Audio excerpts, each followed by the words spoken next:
Merry meet everybody and bright blessings. Lady Leeanna with a new edition of Wicca for today. And yes, I know I've taken quite a long break away, but I'm back and trying to make a few new videos to reach out to you guys and help out wherever I can. Well, recently I've had a lot of questions to do with the Book of Shadows. People asking, where can I get one? Can I buy one? How do I make one? Or how do you make one? And hopefully I can clear that up for you today. Now, it's very important for you to remember that the strongest Book of Shadows is going to be comprised of all of the knowledge and wisdom that you have put together over your years. It's going to be a lot of stuff that comes from inside of yourself for the most part. Of course, that's not to say that people can't hand you down their knowledge or wisdom, or that you shouldn't get that knowledge and wisdom from other people like great authors of books and so forth, like Silver Raven Wolf or Raymond Buckland or Aleister Crowley or whoever. You know, you should be able to acquire your knowledge and wisdom from whatever sources, especially family witches, people that are your ascendants, people that have been there for a long time and have family secrets or books that they might pass down to you.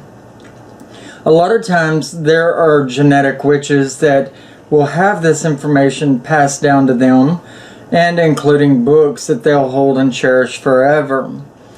You know, but on the basis that you did not have that blessing bestowed upon you, there's always the idea of creating your own and possibly passing that down to your descendants in the future. Now, what I'm going to show you is a few ideas or a few misconceptions that other people have about things.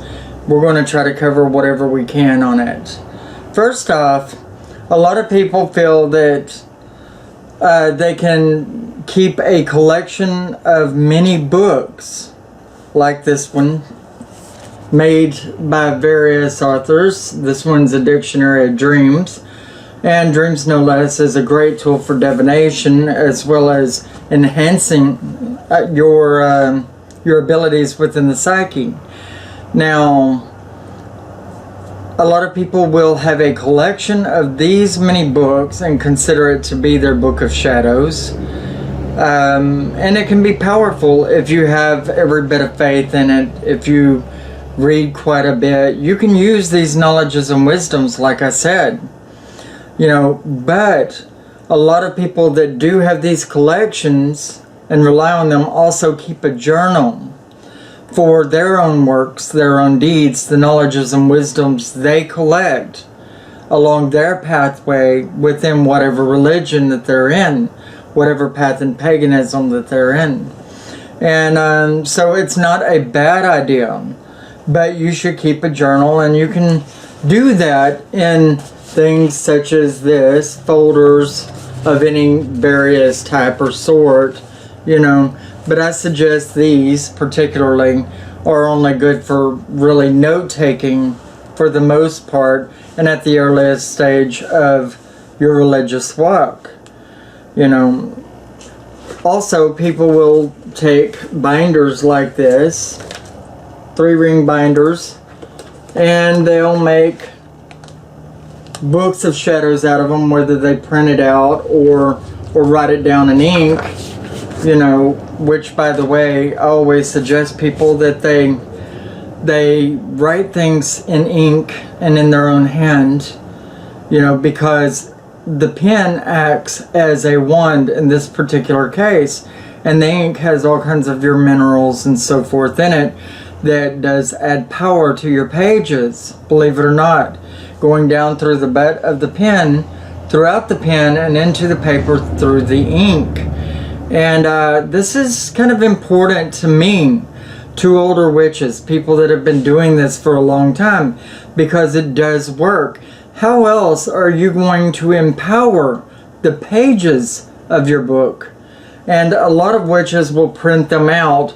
By the way, these two books that I've showed you, they're just really note-taking and so forth. And I've got here, you know, as a show and tell type item. But never do I actually print out my pages, because there is, you know, no way I can put my own ink, my own hand into it, my own feelings through the pen, and the power of the Almighty is through it likewise. So I write mine out, and I always suggest that you do that likewise, which is also, by the same token, the reason why you can't just have a collection of books, you know, and hope that that works for you as a book of shadows. It is a collection of knowledges and wisdoms that can serve you well upon whatever occasion you have that arises where, you know, you have to dig into these books. You know, your journal is very important in the way that it holds your power, your energy, you know, if you're going to just keep a journal. Now, like I said, a 3-ring binder, you can actually make a book of shadows out of this binder, you know, and you can even decorate the cover here with conches and little decoratives, you know, and so forth. But from the oldest days, we're told that it's not good to actually have metal in it that's unnecessary, you know, and grant you in the cover of some books of shadows, we place on it decorative stones and so forth to hold power, and that's good. But your rings and your binder and all of that, and it goes all the way through the spine, could be particularly harmful to the energy that you would rely on from your book. That's why at this point I suggest that you get a book like this one. Notice it's a blank book. It has only one stamp on it from its maker. You know, it has only a stamp on it from its maker. The book is especially blank. There's nothing in it whatsoever. And why is that? Because this is something, like I said, there's a stamp on it from its maker, and you'll see it right there if you look close enough. Okay?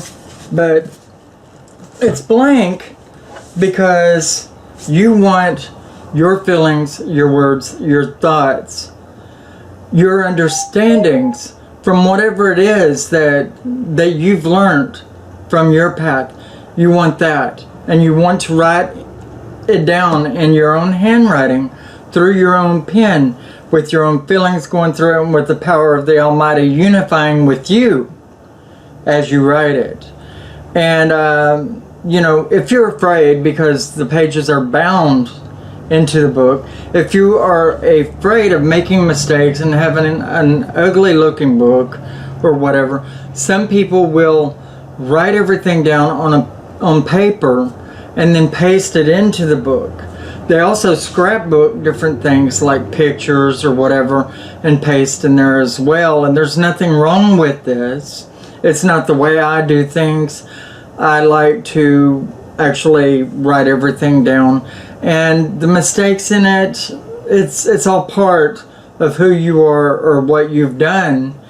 And surely you're going to remember over time the mistakes, or point out to your children the mistakes that you made in it, or you're going to cross it out and write over it or whatever. It doesn't matter, you know, 100% what the appearance is within the book. It's a work, and all the mistakes, all the writings in it, it's you. It's what you've done. It's how you've screwed up. And let's face it, the screw up that you make could have something to do with the time that you're going through around the time, something that will strike a memory chord or whatnot, you know. But writing down all of your knowledges, your own knowledges, or your own understandings that people have passed down, putting your own spin on it perhaps, and that's always good. Make it your own. you know, but it's always a good idea. You know, if you don't, you're going to forget. Those works will go out the window for the most part, and you don't want that. If nothing else, you want those understandings to pass down to your future generations, you know. Nonetheless, you know, there are also different ideas that you should do within the book, like using a different colored ink pen for different sections, and titling by chapter your sections, not until you have begun creating that particular section and jumping a few pages on in so that you have other pages that you can continue writing on in that chapter without leaving no space for the chapter you've already titled, you know. But writing in a different ink, like red ink for love, green ink for herbology or oils, your black ink for empowerment spells, your, I don't know, yellow ink for evil or mischievous demons or whatever. You know, and I'm not going by witchy colors here. I'm just saying, you know, the different colors, they mark what you would do, you know. A lot of people use the sticky tabs on the ends of their pages and all of that, and that would just look hideous to me. You know, not that it doesn't serve a purpose, and I'm not downing those who would do it, but I would not want to see that in my book, you know. So I use a different color pen to title, or not even title, just write out the pages as I go, and I'd leave a few pages in between my next section or whatever. You know, maybe count out 50 pages. God knows there's enough in this book that I've showed you for each section or whatnot. And, you know, that would be pretty sufficient for your lifetime. Not to mention you could slide other pages in between and they would be part of your Book of Shadows.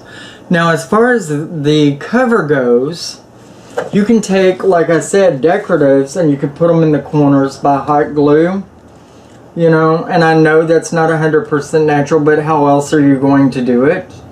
It's a way of getting it stuck on there, you know what I mean? And hot glue, it's gonna last. So hot glue, working on it. Also, you can take like a pentagram or a cross or a Celtic knotwork and put it in the center, glue it into the center of your book, you know, as your insignia or your symbol. I always like to take a stone and place it in the center and then decorate around it with whatever else that I could find that I feel good about and make it my own book. Some people will take, say, 5 of these books and create a collection of their own Book of Shadows because, you know, I mean, these books do eventually run out. And it would do that a lot less if you, say, have 5 books, 1 book for each section of your Book of Shadows, your journal. 1 for your herbology and oils, a different one for love, a different one for growing things, gardening endeavors, another one on demonology, another one for angels and spirits, you know, 1 just specifically for ghosts, you know, and whatever else you feel you want to do. Another book on spells for money and finances, you know. So all of that is very good and very important. Anyway, I've gone a little over what I would like to have for this particular video, so I'm going to end it here. There are some very good ideas. Be inventive, be creative, but by all means, always make it your own. That way you'll feel especially empowered in it and feel very good about it. Alright? But bright blessings to you and merry part till we meet again.